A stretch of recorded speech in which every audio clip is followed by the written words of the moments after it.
जय हिंद दोस्तों, आज हम बात करेंगे बॉइलिंग पॉइंट एलिवेशन जो है वो क्या होता है। तो सबसे पहले हमें जो है वो बॉइलिंग पॉइंट को अच्छी तरीके से समझना होगा। तो उसका बॉइलिंग पॉइंट क्या होता है, इसका वीडियो मैंने बनाया है। आप बॉइलिंग पॉइंट अलीबाबा ऑनलाइन करके सर्च कीजिए, आपको पूरा बॉइलिंग पॉइंट क्या होता है ये पूरा क्लियर हो जाएगा। तो थोड़ा सा रफली जो है वो हम देख लेते हैं कि बॉइलिंग पॉइंट क्या होता है। मान के चलो दोस्तों कि आप जो सोच रहे हैं, तो बॉइलिंग पॉइंट हम एटमॉस्फेरिक प्रेशर, जो वेपर प्रेशर होता है, उसके हिसाब से जो है वो समझने की कोशिश करेंगे। नहीं तो आप बोलेंगे the temperature at which liquids boil is known as a boiling point. ये नहीं बोल रहा हूं मैं। देखिए ये वाला मान के चलो कि हमने एग्जांपल लिया वाटर का, ये वाटर है, ठीक है। अब हम इसे बॉईल करेंगे तो 100 डिग्री सेल्सियस पे ये जो है वो बॉईल हो जाता है, ठीक है। अब 100 डिग्री सेल्सियस पे बॉईल होता है, इसका मीनिंग है कि ये जो लिक्विड होता है वाटर, ये 100 डिग्री सेल्सियस में गैसियस फॉर्म में जो है वो कन्वर्ट होता है, यानी इसके जो है वो वेपर फॉर्म कन्वर्ट होती है। पर ये पूरा सच नहीं है। अब पूरा सच देख लेते हैं क्या है। तो यहां का जो एटमॉस्फेरिक प्रेशर जो होता है, एटमॉस्फेरिक प्रेशर वो होता है 1 एटमॉस्फेयर। जब ये टेम्परेचर 100 डिग्री सेल्सियस पे जब ये वाटर बॉईल होता है, तब ये एटमॉस्फेरिक प्रेशर जो होता है वो 1 एटमॉस्फेयर होता है। एटमॉस्फेरिक प्रेशर यानी ऊपर से एटमॉस्फेयर से जो प्रेशर जो है वो इस वाटर पे जो लग रहा है उसे हम एटमॉस्फेरिक प्रेशर कहते हैं। अब वाटर का जो प्रेशर होता है, यानी इसके जो वेपर्स का प्रेशर होता है, इसका भी खुद का जो है वो प्रेशर होता है, पर वो प्रेशर 1 एटमॉस्फेयर के प्रेशर से कम होता है जब वो लिक्विड फॉर्म में है, ठीक है। ये इसका प्रेशर मान के चलो कि 0.1 एटमॉस्फेरिक प्रेशर है, ठीक है, इस वाटर वेपर का। और ऊपर का एटमॉस्फेयर का जो प्रेशर है वो 1 एटमॉस्फेयर है। एग्जांपल ले रहा हूं मैं, ठीक है। वाटर वेपर का प्रेशर 0.1 एटमॉस्फेरिक प्रेशर। अब इसका प्रेशर ज्यादा होने की वजह से ये जो है वो गैसियस फॉर्म में यानी वेपर फॉर्म में कन्वर्ट नहीं हो पाता। जब दोस्तों हम जो है इसे बॉईल करते हैं, तो बॉईल करते वक्त क्या होता है, ये जो वाटर का जो वेपर प्रेशर है, ये वेपर प्रेशर बढ़ता जाता है। अब ये बढ़ते बढ़ते 0.2 होगा, 0.3, 0.4, 5, 0.6, 0.7। जैसे जैसे टेम्परेचर इंक्रीज करेंगे वैसे वैसे इस वाटर वेपर का जो है वो प्रेशर इंक्रीज होगा। ये 0.9 आएगा। फिर भी 0.9 जब भी आएगा, फिर भी जो है ये जो है अब 0.9 आएगा। मान के चलो कि ये आएगा 90 डिग्री सेल्सियस पे, ठीक है। ऐसा एक एग्जाम्पल की बात कर रहा हूं मैं। अब 90 डिग्री सेल्सियस पे 0.9 आएगा तो भी ये वाटर जो है वो वेपर फॉर्म में कन्वर्ट नहीं होगी, क्योंकि अभी जो है ऊपर वाला प्रेशर जो है वो ज्यादा है। और जैसे ही दोस्तों ये 1 एटमॉस्फेयर पहुंच जाएगा, जैसे 100 डिग्री सेल्सियस पहुंचेगा तो ये 1 एटमॉस्फेयर अचीव करेगा। और यहाँ पे जो वाटर है इसका वेपर फॉर्म जो है, लिक्विड जो है, इसका गैसियस फॉर्म जो है वो होना स्टार्ट हो जाएगा। अब जैसे जैसे दोस्तों हम ऊपर की तरफ जाते हैं, अर्थ मान के चलो कि ये अर्थ है, और इसके अगर हम ऊपर जा रहे हैं तो यहाँ पे ट्रोपोस्फीयर, स्ट्रेटोस्फीयर, मेसोस्फीयर, थर्मोस्फीयर, ऐसा पूरा जो लेयर है, और इसकी वजह से एटमॉस्फेरिक प्रेशर जो है वो है। अब जैसे जैसे ऊपर जाएंगे वैसे वैसे जो एटमॉस्फेरिक प्रेशर है वो कम हो रहा है। एटमॉस्फेरिक प्रेशर जैसे जैसे ऊपर जाएंगे वैसे वैसे कम हो रहा है। अगर हम यही वाटर को अगर हम एवरेस्ट पे जाके अगर हीट करेंगे तो इसका बॉइलिंग पॉइंट 90 डिग्री सेल्सियस भी हो सकता है, क्योंकि वहां का जो एटमॉस्फेरिक प्रेशर होगा वो एटमॉस्फेरिक प्रेशर 0.9 एटमॉस्फेरिक प्रेशर होगा। मेरे को पता नहीं कितना होगा, मैं एग्जांपल के तौर पे बता रहा हूं, पर कम ही होगा।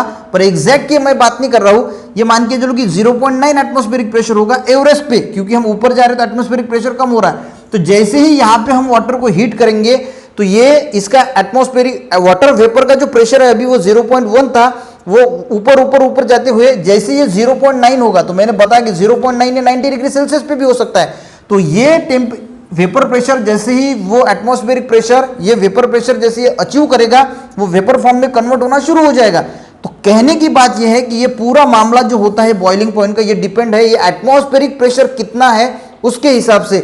जैसे जैसे हम ऊपर जाएंगे एटमॉस्फेरिक प्रेशर कम होता जाएगा, वैसे वैसे बॉइलिंग पॉइंट भी जो है वो कम होता जाएगा, ठीक है। तो ये हमने एक थोड़ा सा बॉइलिंग पॉइंट के बारे में जो है वो समझ लिया। अब बात करते हैं दोस्तों, जो बॉइलिंग पॉइंट एलिवेशन होता है वो क्या होता है। तो जनरली एट 1 एटमॉस्फेयर पे, 1 एटमॉस्फेरिक प्रेशर पे, ये अगर मान के चलो कि कोई लिक्विड है, यानी हम एग्जांपल लेंगे वाटर का, ठीक है। अब ये वाटर है, इसको हमने हीट किया, तो इसका जो बॉइलिंग पॉइंट है वो है 100 डिग्री सेल्सियस, यानी 100 डिग्री सेल्सियस पे ये लिक्विड जो है वो गैसियस फॉर्म में जो है वो कन्वर्ट हो जाएगा। तो इसे हम बॉइलिंग पॉइंट कहेंगे।